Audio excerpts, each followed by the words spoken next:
রবিবারের সকালবেলা যে খবরটা দেবো সেটা সপ্তাহ শুরুর ক্ষেত্রে চিন্তার কারণ হতে পারে। তার কারণ আবার একটি নিম্নচাপের সৃষ্টি হয়েছে এবং সেই নিম্নচাপ থেকে বৃষ্টির সম্ভাবনা দেখা দিয়েছে। বঙ্গোপসাগরের ওপরে নিম্নচাপ এর আগেও সৃষ্টি হয়েছে এবং সেটা শেষের যেটা হয়েছিল যে নিম্নচাপটি, সেটি একেবারে গাঙ্গেয় পশ্চিমবঙ্গ, কলকাতা সহ তার অন্যান্য আশেপাশের জেলাগুলির ওপরে ছিল, প্রবল বৃষ্টি হয়েছিল। আবারও একটি নিম্নচাপ, এটি ঘূর্ণাবর্ত ছিল, সেই ঘূর্ণাবর্ত আজ সকালবেলায় নিম্নচাপে পরিণত হয়েছে এবং যেটা দেখা যাচ্ছে, আলিপুর আবহাওয়া দপ্তর থেকে জানানো হচ্ছে যে এটি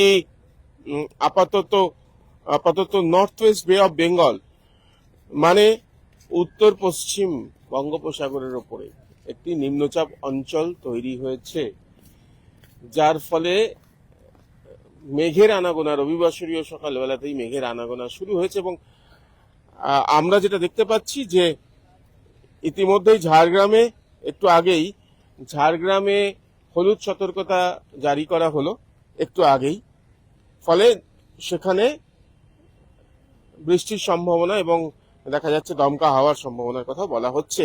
এবার আপনাদের জানিয়ে রাখি যে এই নিম্নচাপ কতটা দুর্যোগ নিয়ে আসতে চলেছে, এই নিম্নচাপ কতটা ভয়ঙ্কর বা ভয়াবহ বা দুর্যোগপূর্ণ দুর্ভোগের কারণ হতে পারে, সেটা একটুখানি খোলসা করে বলে দেওয়া ভালো।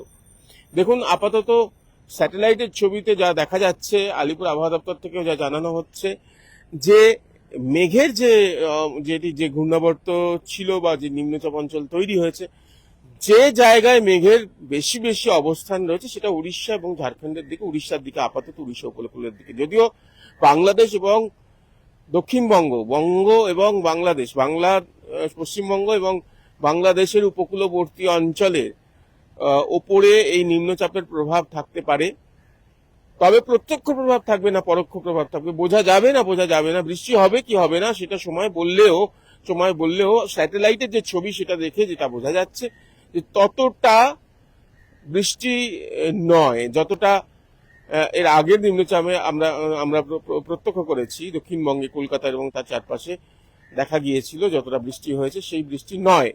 কিন্তু দু ধরনের বৃষ্টি হয়। একটা সরাসরি যদি নিম্নচাপের প্রত্যক্ষ প্রভাবের মধ্যে থাকে, অর্থাৎ নিম্নচাপ অঞ্চলটি পুরোপুরি দক্ষিণবঙ্গ, গাঙ্গেয় পশ্চিমবঙ্গ, কলকাতা যে অঞ্চলের উপর তৈরি থাকে, সেই অঞ্চলে টানা বৃষ্টি হয়, প্রচুর বৃষ্টি হয়, ঠিক কথা। কিন্তু যদি তা না হয়, তাহলে যেহেতু বর্ষা সক্রিয় রয়েছে, মৌসুমী বায়ু সক্রিয় রয়েছে, তাহলে যেটা হয়, এই নিম্নচাপের পরোক্ষ প্রভাবে স্থানীয়ভাবে মেঘ তৈরি হয়ে পকেট বৃষ্টি হতে পারে, যেটা হচ্ছে কম সময়ের মধ্যে অনেকটা বৃষ্টি, বজ্রবিদ্যুৎ সহ, বজ্রগর্ভ মেঘ থেকে বজ্রবিদ্যুৎ সহ বৃষ্টি হতে পারে, সেটা আর এক চিন্তার কারণ। ফলে রবিবার সকালবেলা নিম্নচাপ তৈরি হয়েছে, ঘূর্ণাবর্ত থেকে নিম্নচাপ তৈরি হয়েছে, সেই নিম্নচাপ আরো ঘনীভূত হওয়ার সম্ভাবনা উড়িয়ে দেওয়া যাচ্ছে না।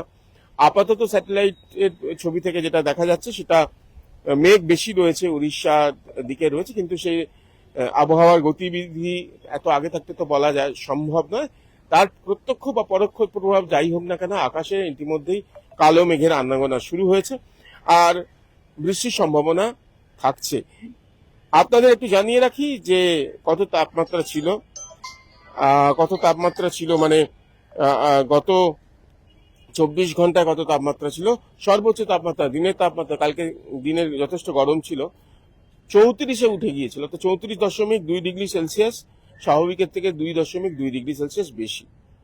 রাতের তাপমাত্রা ছিল 27.6 ডিগ্রি সেলসিয়াস, স্বাভাবিকের থেকে 1.2 ডিগ্রি সেলসিয়াস বেশি। এবং আগামী 24 ঘন্টায় কত তাপমাত্রা থাকবে, সর্বোচ্চ তাপমাত্রা কিছুটা কমবে, 1 ডিগ্রি কমতে পারে, 33 ডিগ্রি সেলসিয়াসের আশেপাশে থাকবে, এবং রাতের তাপমাত্রা কিছুটা বাড়তে পারে, 28 ডিগ্রি সেলসিয়াসের আশেপাশে সর্বনিম্ন তাপমাত্রা থাকতে পারে। আর গত 24 ঘন্টা বৃষ্টি হয়েছে 4.6 মিলিমিটার, আলিপুরে রেকর্ড হয়েছে। এই রইল আপনাদের জন্য পরিসংখ্যান আর নিম্নচাপের খবর। ফলে আগামীকাল সোমবার বৃষ্টি হতে পারে, আজও বৃষ্টি হতে পারে, এবং পকেট রেন, যেখানে কোথাও স্থানীয়ভাবে মেঘ তৈরি হওয়া, অর্থাৎ যেহেতু সিস্টেম রয়েছে একটা বায়ুমণ্ডলের মধ্যে, নিম্নচাপ তৈরি হয়েছে, সেটা কাছে হোক দূরে হোক তার প্রভাব থাকতেই পারে মেঘ তৈরি হয়ে বজ্রগর্ভ মেঘ তৈরি হয়ে কিন্তু স্থানীয়ভাবে বৃষ্টি হতেই পারে, সেই সম্ভাবনা থাকছে। আপাতত এই পর্যন্ত। আবহাওয়ার আপডেট তো দিতে থাকবই, এবং অন্যান্য খবরের জন্য আপনারা চোখ রাখুন এই সময় লাইভে। নমস্কার।